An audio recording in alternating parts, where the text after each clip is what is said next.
ये वीडियो मैं आपके लिए लेके आया हूँ शटरिंग के बारे में। जब हम कॉलम या स्लैब या बीम का जब ढांचा तैयार करते हैं, जब उसकी शटरिंग करते हैं, तो उस समय हम किन बातों का खास ख्याल रखना चाहिए जिससे कि हमारा भविष्य में जो कॉलम बीम या फिर जो स्लैब है उसकी स्ट्रेंथ पे फर्क ना पड़े। तो आज हम उन सब के बारे में डिस्कस करेंगे कि शटरिंग करते समय हमें क्या क्या गलतियां आमतौर पर देखने को मिलती हैं। तो एक एक करके हम उनको देख लेते हैं। पहले पॉइंट की अगर हम बात करते हैं, तो जब आप फॉर्मवर्क कर रहे हैं फिर शटरिंग कर रहे हैं, उसके लिए जो मटेरियल आप यूज में ले रहे हैं, चाहे वो प्लाई हो चाहे एमएस की शीट हो, तो उस पर सबसे पहले आपको शटरिंग ऑयल लगाना है। उसके बाद उसमें कंक्रीटिंग करनी है। ऐसा नहीं करना है कि आपने फॉर्मवर्क के लिए जो भी मटेरियल आप यूज में ले रहे हैं उसे सीधा उसके ऊपर कंक्रीटिंग कर दिया बिना शटरिंग ऑयल लगाए। पहले शटरिंग ऑयल लगाना है, उसके बाद उसमें कंक्रीटिंग करनी है।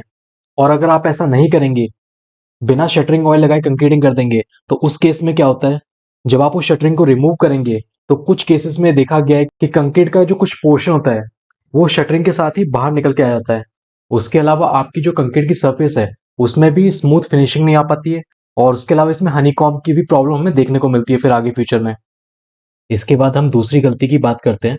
जैसे कि आप यहाँ पर भी देख पा रहे हैं कि हमारी छत की जो शटरिंग की गई है उसके लिए जो बल्लियां लगाई गई हैं, जो वर्टिकल बल्लियां आप देख रहे होंगे, वो सीधा फर्श के ऊपर नहीं रखी गई हैं। कुछ ईंटों के ऊपर रखी गई हैं, कुछ फट्टों के ऊपर रखी गई हैं, या फिर जैसे कि आप यहाँ पर देख रहे हैं कि जो बल्ली है ये आपकी सीधी भी नहीं रखी गई है, इसको टेढ़ा करके यानी कि इंक्लाइन टिकाया हुआ है।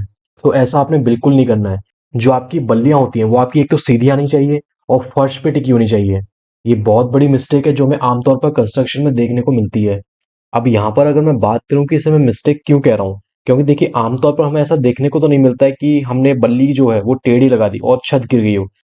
वो तो हमें देखने को नहीं मिलता, लेकिन इसका एक और ऐसा इफेक्ट है जो हमें बहुत देखने को मिलता है।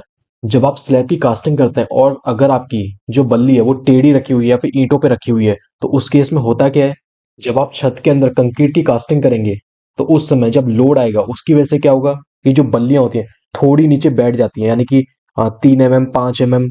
ये दिखता नहीं है क्योंकि जो सेटलमेंट होता है ये बहुत कम होता है, लेकिन इसकी वजह से क्या होता है, आपकी जो छत होती है छत के अंदर क्रैक आ जाते हैं, जिसकी वजह से काफी बार आप देखते होंगे जो आपकी छत है, छत में से पानी लीक होता है।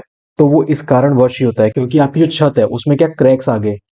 इसके अलावा इसका एक और नुकसान ये होता है कि जब छत में क्रैक्स बन जाएंगे तो उसमें से पानी रिस के स्टील में जाएगा, जिसकी वजह से जो स्टील है उसको वो कोरोड करेगा, यानी कि उसमें जंग लगाएगा, जिसकी वजह से आपकी छत की जो स्ट्रेंथ होती है वो भी कम हो जाती है। तो इसलिए इन बातों का ध्यान रखें कि आपकी जो बल्लियां हैं वो एक तो सीधी होनी चाहिए और वो सीधा फर्श पे टिकी होनी चाहिए, ऐसा नहीं कि ईंटों पे टिकी हुई है, नहीं। इसके बाद हमारी तीसरी गलती आती है कि जब भी आप शटरिंग ऑयल यूज कर रहे हैं प्लाई के ऊपर या फिर एमएस की शीट के ऊपर, तो पहले आप उस पर एक साफ कपड़ा मार लें, उसके बाद शटरिंग ऑयल करें। क्योंकि अगर आप धूल मिट्टी के ऊपर शटरिंग ऑयल करेंगे तो वो प्लाई के ऊपर इतना लग ही नहीं पाएगा। इसके अलावा यहाँ पर आपको एक बात और याद रखनी है कि हम किसी भी एक प्लाई को, जो हमारे इंडियन स्टैंडर्ड आईएस कोड्स होते हैं उनके मुताबिक, हम सिर्फ 4 बार इस्तेमाल में ले सकते हैं। 4 से ज्यादा बार आपने नहीं लेना है। ज्यादा से ज्यादा अगर आप ले रहे हैं तो उसे 5 बार में ले लीजिए। क्योंकि अगर आप उससे ज्यादा जाएंगे तो जो हमारी कंक्रीट सरफेस होगी उसकी जो फिनिशिंग है वो इतनी अच्छी नहीं आएगी। इसके अलावा इसमें हमारी एक और दिक्कत ये देखने को मिलती है कि जो प्लाई होती है, क्योंकि उसे आप 4-5 बार ऑलरेडी यूज में ले चुके हैं, तो उसमें कुछ कीले रह जाते हैं, जिसकी वजह से जब आप उसमें कंक्रीट डालेंगे तो क्या होगा, कंक्रीट में जो सीमेंट स्लरी होती है आपकी, वो बाहर निकल जाएगी इन होल्स के थ्रू। यानी कि जो पानी होगा वो कंक्रीट में रहेगा ही नहीं, तो उसकी वजह से जो कंक्रीट है वो अपनी स्ट्रेंथ गेन ही नहीं कर पाएगा। तो इससे होगा क्या, जो स्ट्रक्चर की जो ओवरऑल स्ट्रेंथ होगी वो भी आपकी कम हो जाएगी। तो आप इस चीज को ध्यान में रखें। इसके बाद हम अपने नेक्स्ट पॉइंट की बात करते हैं कि जब भी आप फॉर्म वर्क करते हैं, जैसे कि यहाँ पे आप अगर छत का फॉर्म वर्क कर रहे हैं, जब छत पर या तो आप प्लाई यूज में लीजिए या फिर अगर आप एमएस की शीट भी अगर यूज में ले रहे हैं, तो जब आप दो एमएस की शीट को एक दूसरे से ज्वाइन करेंगे तो यहाँ पर एक जॉइंट बन जाएगा। और स्लैब कास्टिंग से पहले इस जॉइंट को फिल करना बहुत जरूरी होता है। जो मार्केट में फॉर्म आता है, या तो आप उस फॉर्म को इन जॉइंट्स के अंदर फिल कर दीजिए और उसके ऊपर क्या कर दीजिए, टेप लगा दीजिए, जिससे कि जो जॉइंट है वो आपके क्या हो जाएंगे, फिल हो जाएंगे। और ऐसा करने से आपकी जो सीमेंट का जो पानी होगा वो निकलेगा नहीं बाहर। तो ये करना आपके लिए बहुत जरूरी होता है, तो इस चीज का भी आप खास ख्याल रखिए। और काफी जगह पे ये भी देखा गया है कि हम जो शटरिंग के लिए जो बल्लियां यूज में लेते हैं, यानी कि जो प्रॉप लगाते हैं, उनकी जो मोटाई है वो एक सफिशिएंट मोटाई होनी चाहिए। ऐसा नहीं करना है कि आपने काफी पतली पतली बल्लियां ले ली।